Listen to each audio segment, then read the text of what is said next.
साल 2018 एक ऐसा साल जहां पे इंडिया ने अपना चौथा अंडर 19 वर्ल्ड कप जीता था। वो under 19 world cup winning batch इतना ज्यादा टैलेंटेड था कि उस बैच के यंगस्टर्स ने उस टूर्नामेंट के बाद इंटरनेशनल हो या फिर आईपीएल सभी जगह काफी ज्यादा सक्सेस और अचीवमेंट्स अपने नाम करिया। फिर चाहे वो अभिषेक शर्मा हो, पृथ्वी शॉ, रियान पराग या फिर अर्शदीप सिंह, ये सभी प्लेयर्स इंडियन टीम का फ्यूचर नजर आते हैं। बट इन सभी प्लेयर्स में से कोई भी उस प्लेयर के नजदीक नहीं आ पाया जिसे इंडियन फैंस आज के टाइम पर प्रिंस कहते हैं, Shubman Gill. Without any doubt Shubman Gill ने पिछले कुछ सालों में ऐसे यंगस्टर्स सबसे ज्यादा नाम कमाया और वो हम आज देख भी सकते हैं। लेकिन जिस प्लेयर की वजह से हम 2021 का वो आइकॉनिक गाबा टेस्ट जीते थे, जिसने आईपीएल 2023 में सभी बैट्समैन को पीछे छोड़कर ऑरेंज कैप अपने नाम कर ली थी, वही प्लेयर पिछले 1.5 साल से कम्प्लीटली आउट ऑफ फॉर्म है। एंड इवन कई सारी इनिंग्स में तो 50 का स्कोर भी पार नहीं कर पा रहे हैं। अब ये प्रॉब्लम केवल एक फॉर्मेट तक सीमित नहीं है। इस प्रॉब्लम को हम व्हाइट बॉल और रेड बॉल दोनों में देख सकते हैं। फॉर्म में इतनी डिप होने के बावजूद भी वो टीम का एक परमानेंट पार्ट सा बन गया। एंड सबसे ज्यादा शॉकिंग बात ये है कि वे रिसेंटली 2025 के चैंपियंस ट्रॉफी में इंडिया के वाइस कैप्टन अपॉइंट किए गए हैं। और यहीं पे ये सवाल आ जाता है कि क्या शुभमन गिल सही में सबसे टैलेंटेड यंगस्टर है? Is Shubman Gill really deserving Shubman बनेगा, या फिर उनकी इनिशियल सक्सेस को देखकर बीसीसीआई और फैंस गिल मुझे लगता है कि बाहर बैठते उन्हें ओवर हाइप कर रहे हैं? ये वीडियो किसी भी प्लेयर या फिर पर्सन को डिफेम करने के लिए नहीं है। इसमें मेरे पर्सनल ओपिनियंस या फिर ऑब्जर्वेशन इन्वॉल्व हो सकते हैं। अगर कहीं से किसी को लगे कि मैं लिमिट क्रॉस कर रहा हूँ, so I am sorry for that. Well, अब उनके करंट सिचुएशन को जानने से पहले हम थोड़ा पीछे जाकर उनकी इनिशियल करियर की बात करते हैं। शुभमन गिल के करियर की शुरुआत 2016 से ही हो गई थी, जब उन्होंने विदर्भा के खिलाफ लिस्ट ए का डेब्यू किया था। And to no one surprise, वो उस मैच में केवल 11 रन बनाकर ही आउट हो गए थे। लेकिन अगले मैच में, यानी अपने दूसरे ही लिस्ट ए मैच में, उन्होंने अपने करियर की पहली सेंचुरी बना दी थी, जहां उन्होंने असम के खिलाफ 129 बॉल्स में 121 रन बनाए थे। उस समय पर शुभमन गिल को बस अनदर यंगस्टर की तरह देखा जा रहा था, क्योंकि मीडिया इन सारे स्काउट्स की नजरें एक दूसरे जनरेशन टैलेंट पर टिकी हुई थी, जो थे पृथ्वी शॉ। और शायद यही वो वजह थी कि पृथ्वी शॉ 2018 के अंडर 19 वर्ल्ड कप में इंडियन टीम के कैप्टन भी बने थे। वेल, हमने ऑलरेडी पृथ्वी शॉ के ऊपर एक डिटेल्ड वीडियो बना रखा है। अगर आपको वो वीडियो देखना है, आप आई बटन पर क्लिक कर सकते हो, वरना लिंक डिस्क्रिप्शन में मिल जाएगा। Now coming back to Shubman Gill, उन्होंने दिसंबर 2016 से अपनी उस बेहतरीन फॉर्म को जारी रखा और फरवरी 2017 आते आते वो टीम के one of the main players बन चुके थे, जिन्होंने इंग्लैंड की अंडर 19 टीम के खिलाफ सीरीज जितवाने में खास रोल प्ले किया था। 2017-18 की रणजी ट्रॉफी सीजन में अपना फर्स्ट क्लास डेब्यू भी करते हैं।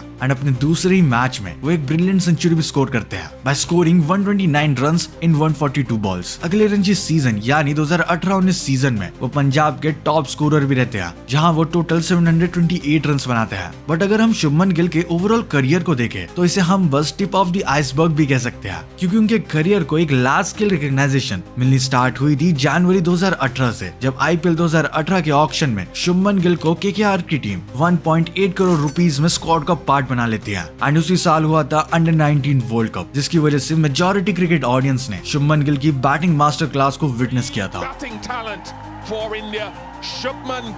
उस टूर्नामेंट में उन्होंने अच्छा परफॉर्म किया, जिसमें से सेमीफाइनल में बनाई गई उनकी सेंचुरी, जहां उन्होंने 102 नॉट आउट रन मारकर पाकिस्तान की टीम को वर्ल्ड कप से बाहर कर दिया था। उसी वर्ल्ड कप में उन्होंने 372 रन बनाए थे, जिसकी वजह से उन्हें प्लेयर ऑफ द टूर्नामेंट का अवार्ड भी मिला था। और अगले साल जनवरी 2019 में शुभमन गिल का इंटरनेशनल डेब्यू भी हो चुका था।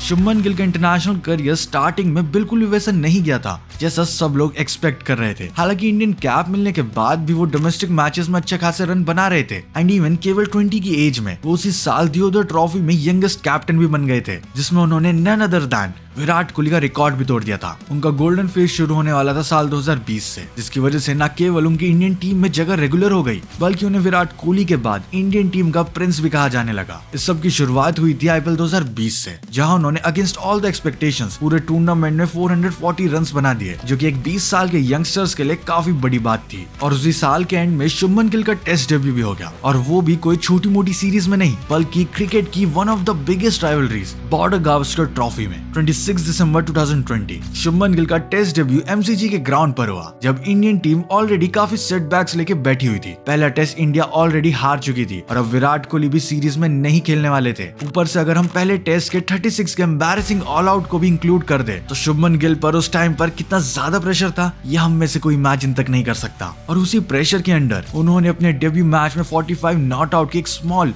बट इंपॉर्टेंट कंट्रीब्यूशन दी, जिसकी वजह से इंडिया ने वो मैच जीतकर एक शानदार कमबैक विन अपने नाम करी। लेकिन उनके बैट से एक करियर डिफाइनिंग नॉक तब आई जब सीरीज का आखिरी मैच, जो कि एक सीरीज डिसाइडर मैच होने वाला था, वो ब्रिस्बेन के गाबा ग्राउंड पर था। ये वही ग्राउंड है जहां ऑस्ट्रेलिया 1989 से एक भी बार नहीं हारी थी। उसी ग्राउंड पर शुभमन गिल ने 91 रन्स की एक अमेजिंग नॉक खेली, जिसकी वजह से न ही केवल इंडिया वो हिस्टोरिक मैच जीत पाया, मगर साथ में वो बीजीटी भी इंडियन टीम ने 2-1 से अपने नाम कर ली थी। उस मैच में ऋषभ पंत ने भी 89 नॉट आउट स्कोर करे थे और साथ में उस मैच का विनिंग शॉट भी मारा था। एंड ऋषभ पंत की उसी इनिंग ने शुभमन गिल के 91 रन के कंट्रीब्यूशन को काइंड ऑफ ओवरशैडो करके रख दिया। इसलिए अगर आप आज भी उस मैच की कहीं पर बात होते हुए देखोगे, फिर चाहे वो कोई ब्रॉडकास्टिंग चैनल हो, फिर चाहे वो टीवी चैनल हो या फिर कोई यूट्यूब वीडियो, वहाँ पर ज्यादातर बात पंत के 89 रन की होती है rather than Shubman gills important 91 run. उस सीरीज में उन्होंने भले ही 3 टेस्ट मैच खेले हो, लेकिन उन्होंने 259 रन बनाए थे, जिसमें उनका एवरेज 51.8 का था। अपने डेब्यू टेस्ट सीरीज में ऐसा परफॉर्म करना शुभमन गिल के लिए एक बहुत बड़ी अचीवमेंट थी। उनके अगले 2 साल यानी 2021 और 2022 काफी ज्यादा मिक्स से थे, जहां एक तरफ वो 2021 के इंग्लैंड टूर और WTC फाइनल में टोटल फ्लॉप रहे थे, वहीं पे दूसरी तरफ उन्होंने IPL 2021 और IPL 2022 में कमाल का परफॉर्मेंस दिया था। जहां 2021 में वो KKR की तरफ से बस फाइनलिस्ट ही बन के रह गए थे, वहीं 2022 में गुजरात टाइटंस के साथ उन्होंने अपना पहला IPL टाइटल भी जीता। दिन दिसंबर 2022 में उन्होंने बांग्लादेश के खिलाफ अपनी मेडन टेस्ट सेंचुरी भी बनाई और यहाँ से शुभमन गिल के करियर का अब तक का बेस्ट परफॉर्मिंग ईयर आने वाला था 2023।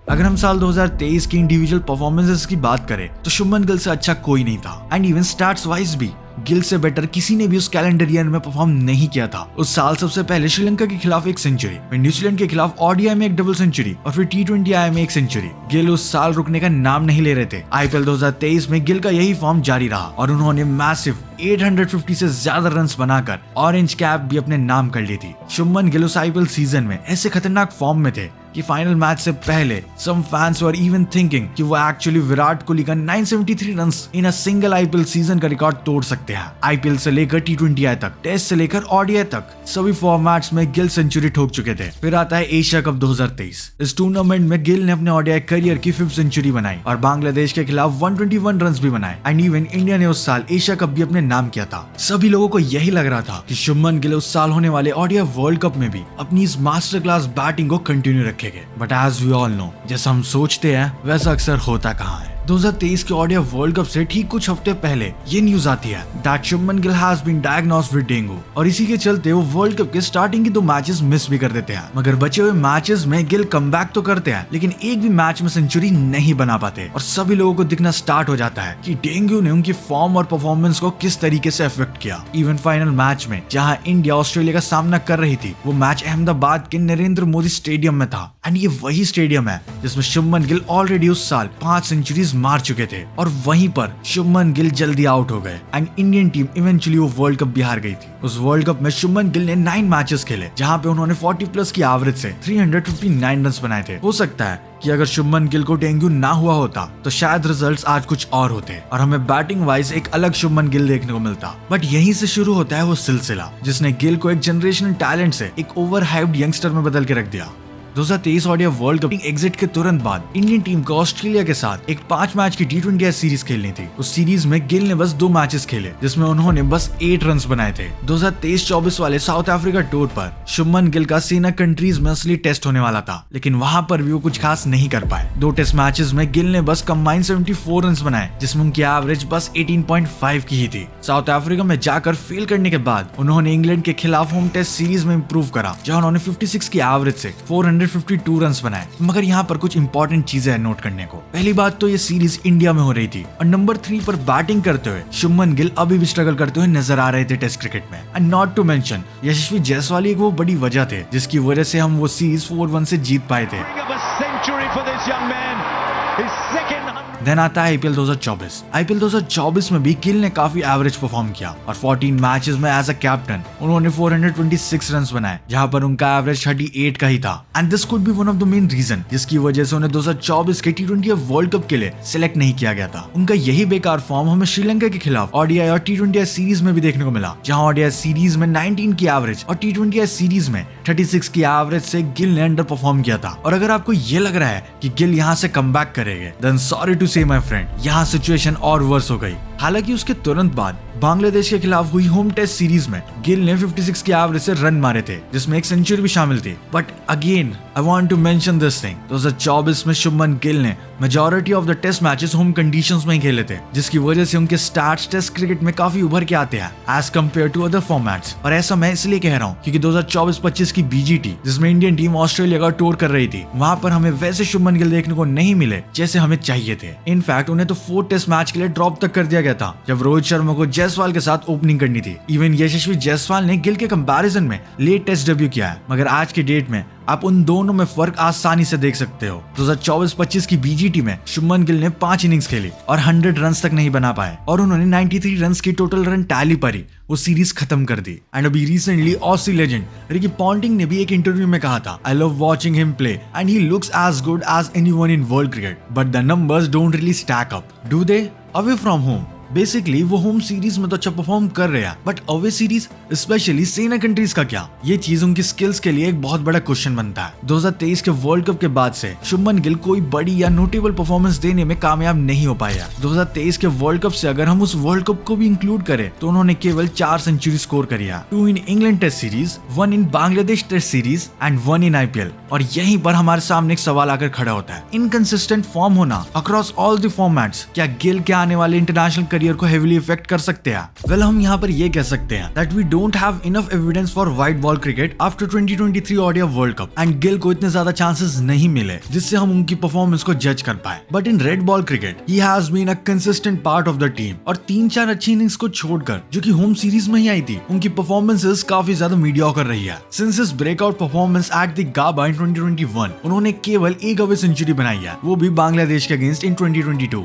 एंड उसके बाद से Gill has accumulated 1177 runs and 400s across 17 test matches with an average of 42.03 at home and इसी सेम टाइम पर उनका एवरेज 23.8 का रहा है 9 टेस्ट मैचेस में, जो कि England, Bangladesh, West Indies, south Africa और ऑस्ट्रेलिया में हुए थे, जो कि साफ साफ बताता है कि जो उनकी परफॉर्मेंस है वो होम कंडीशंस में तो काफी डिसेंट है, बट इन अवे सीरीज वो उतनी ज्यादा इफेक्टिव नहीं रहती। और यहीं पर रिसेंटली न्यूज आती है that Shubman Gill has been appointed as vice captain of Indian cricket team for the upcoming champions trophy and ये चीजें मैक्सिमम लोगों को काफी शॉकिंग लग रही है। ऑल्दो स्क्वाड से सभी लोग खुश नहीं है, एज यू कैन सी यार झूठा था जताया ही क्यों।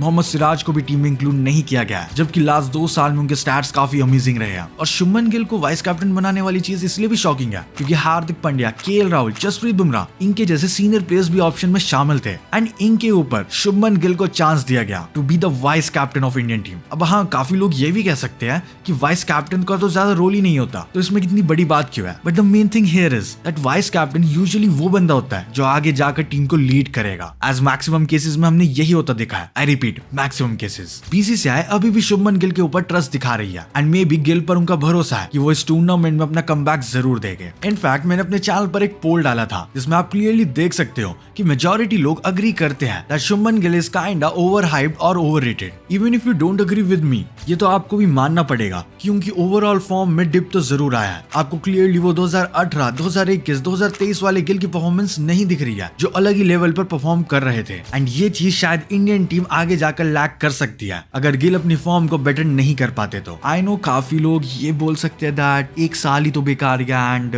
इतना ज्यादा वो क्यों करना है, but my main point is कि शुभमन गिल एक्चुअली काफी टाइम से अच्छे फॉर्म में नहीं है। स्टिल उन्हें इतने ज्यादा चांसेस दिए जा रहे हैं एंड वो फिर भी अच्छा परफॉर्म नहीं कर पा रहे हैं। एंड इसी जगह पर आप ईशान किशन का एग्जांपल देखोगे या फिर श्रेयस अय्यर का, जिन्हें लास्ट ईयर सेंट्रल कॉन्ट्रैक्ट तक नहीं दिया गया था, उन्हें इतनी जल्दी ड्रॉप ही कर दिया और चांसेस नहीं मिले। खास करके ईशान किशन, जिन्होंने मेंटल फटीग की वजह से ब्रेक लिया था क्योंकि वो ऑलरेडी हर सीरीज का पार्ट थे, स्टिल उन्हें बेंच पर ही बिठाया गया था एंड उसके बाद उन्हें ज्यादा चांस नहीं मिला इंडियन टीम। एंड वही शुभमन गिल है जिन्हें रिपीटेटिवली चांस मिल रहा है। Well, this is not for hate at all, but this is something concerning. Well I know it's too early to tell and उनके पास अभी काफी ज्यादा पोटेंशियल भी है, बट हमारे पास और भी तो यंगस्टर्स है ना, उनका क्या? Sai Sudharsan, Ruturaj Gaikwad, Ishan Kishan and many more, जिनको और अपॉर्चुनिटीज देने की ट्राई कर सकते हैं and you can see how they perform. And about Shubman Gill, he is still too young. There is a lot of room for improvement for him and hopefully वो करे भी, because he will be a great future for Indian cricket. But still अभी अगर उनका form उतना ज्यादा नहीं अच्छा, then I guess he should try for some rest. Of course I'm not saying in a hatred way, but still we want our team to win. Now let's see Champions Trophy में वो अच्छा perform कर पाएगा नहीं। I hope वो अपना comeback जरूर दिखा पाए एंड जो मैंने अभी बात कही है वो उसे गलत प्रूफ करे, because we really need him. Let's hope for the best. Well, that's it for this video. And मुझे Instagram पर फॉलो करना मत भूलना। अगर टॉक्सिक इंडियन फैन बेसिस के ऊपर वीडियो देखना है तो यहाँ पर क्लिक करो, अगर संजू सैमसन के ऊपर वीडियो देखना है तो यहाँ पर क्लिक करो। Thanks for watching.